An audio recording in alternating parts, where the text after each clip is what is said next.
શ્રી પરમાત્મને નમઃ. સર્વેને આજની સુપ્રભાતના જય શ્રી કૃષ્ણ, રાધે રાધે. સૂરજ દાદા આવી ગયા છે નવા કિરણો લઈને, નવા તેજ લઈને, નવી સ્ફૂર્તિ બધાને આપવા માટે. પક્ષીઓ કલરવ કરવા માંડ્યા છે અને સાથે ખિસકોલીઓ પણ સૂર પુરાવી રહી છે. આપણે પણ ગીતાના સૂરમાં સૂર પુરાવીએ. આજે શ્રીમદ્ ભગવદ્ ગીતાનો અધ્યાય 14મો ગુણત્રય વિભાગ યોગનો શ્લોક 18 વિશે સમજીએ. આગળ ભગવાને કહ્યું 14મા અને 15મા શ્લોકમાં કે તાત્કાલિક ગુણોના વધવાથી દેહ છોડનારની કઈ ગતિ થાય છે, પરંતુ જેમના જીવનમાં સત્વગુણ, રજોગુણ અથવા તમોગુણનું પ્રાધાન્ય રહે છે તેમની દેહ છૂટતા કઈ ગતિ થાય છે એનું વર્ણન આજના શ્લોકમાં ભગવાન કરે છે. તો ચાલો આપણે આજનો શ્લોક છે 18મો જોઈએ.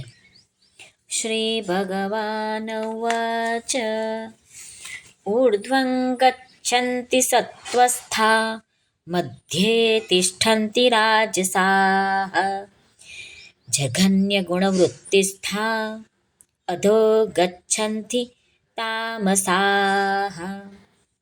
શ્રી ભગવાન અર્જુનને કહે છે, સત્વગુણમાં સ્થિત માણસો સ્વર્ગ આદિ ઉચ્ચ લોકને પામે છે.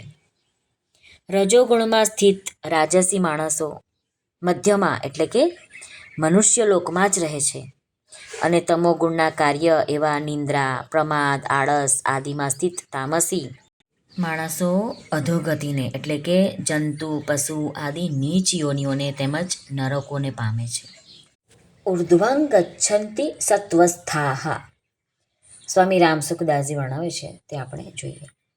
જેમના જીવનમાં સત્વગુણનું પ્રાધાન્ય રહ્યું છે અને તેને કારણે જેમને ભોગોનો સંયમ કર્યો છે, તીર્થ, વ્રત, દાન વગેરે કર્યા છે, બીજાઓના સુખ સુવિધા માટે પરબ, અન્નક્ષેત્ર વગેરે ચલાવ્યા છે, સડકો બનાવી છે, પશુ પક્ષીઓની સુખ સુવિધાને માટે ઝાડ છોડ વગેરે રોપ્યા છે, ગૌશાળાઓ બનાવી છે, તે મનુષ્યોને જ અહીં સત્વસ્થાઃ કહેવામાં આવ્યા છે.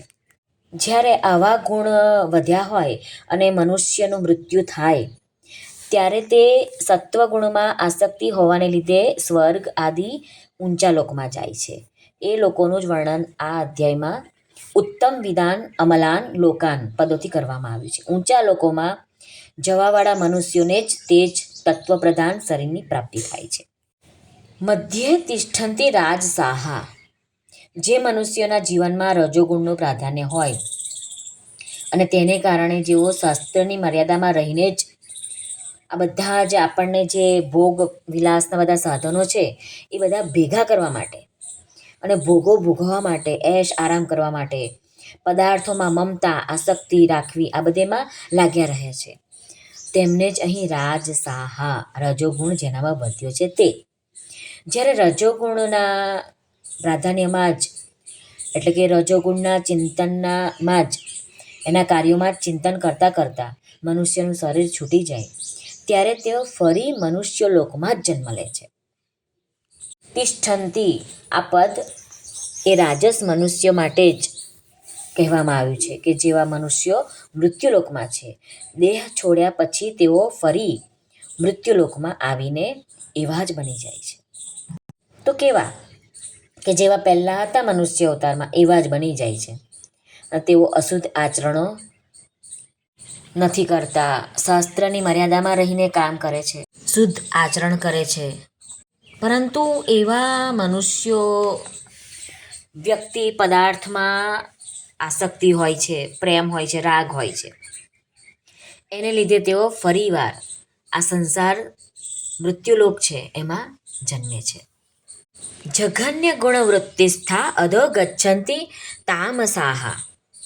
જે મનુષ્યોના જીવનમાં તમોગુણ વધ્યો હોય અને તેને કારણે જેને પ્રમાદ, આળસ વગેરે કરતા હોય, વગર કામના પૈસા વાપરતા હોય, વગર કામનો સમય વાપરતા હોય, જે આળસ અને નિંદ્રામાં જ પડ્યા રહેતા હોય અને જે જરૂરી કર્મો છે એને પણ સમયસર કરતા નથી, જેઓ બીજાનું હિત વિચારતા નથી. જેઓ જૂઠ, કપટ, ચોરી, લૂંટ વગેરે આ સમાજમાં જે નિંદનીય કામ છે તે કર્યા કરે છે, એવા મનુષ્યને અહીં જઘન્ય ગુણ વૃત્તિસ્થા એમ કહેવામાં આવ્યા છે. અને આવી સ્થિતિમાં જ જો એ મનુષ્યનું મૃત્યુ થાય તો એ મનુષ્યો દેહ છોડે ત્યારે તેઓ અધોગતિમાં ચાલ્યા જાય છે. સ્વામી રામસુખદાસજી અધોગતિના પણ બે રસ્તા બતાવે છે. એક તો યોનિ વિશેષ અને એક સ્થાન વિશેષ. પશુ, પક્ષી, કીટ, પતંગ, સાપ, વીછી, ભૂત, પ્રેત વગેરે યોનિ વિશેષ અધોગતિ છે. વૈતરણી, અસીપત્ર, લાલા, ભક્ષ, કુંભીપાક, રૌરવ, મહારૌરવ વગેરે નરકના કુંડ સ્થાન વિશેષ અધોગતિ છે. જેમના જીવનમાં સત્વગુણ અને રજોગુણ રહેવા છતાં પણ અંત સમયે તાત્કાલિક તમોગુણ વધી જાય છે, તે મનુષ્યો મર્યા પછી યોનિ વિશેષ અધોગતિમાં એટલે કે મૂઢ યોનિમાં ચાલ્યા જાય છે. બીજું બતાવે છે રામસુખદાસજી મહારાજ કે જેઓના જીવનમાં તમોગુણનું પ્રાધાન્ય જ રહ્યું છે આખું જીવન, અને તે જ તમોગુણના પ્રાધાન્યમાં જ તેમનું શરીર છૂટી જાય, તે મનુષ્યો મર્યા પછી સ્થાન વિશેષ અધોગતિમાં એટલે કે નરકોમાં ચાલ્યા જાય છે.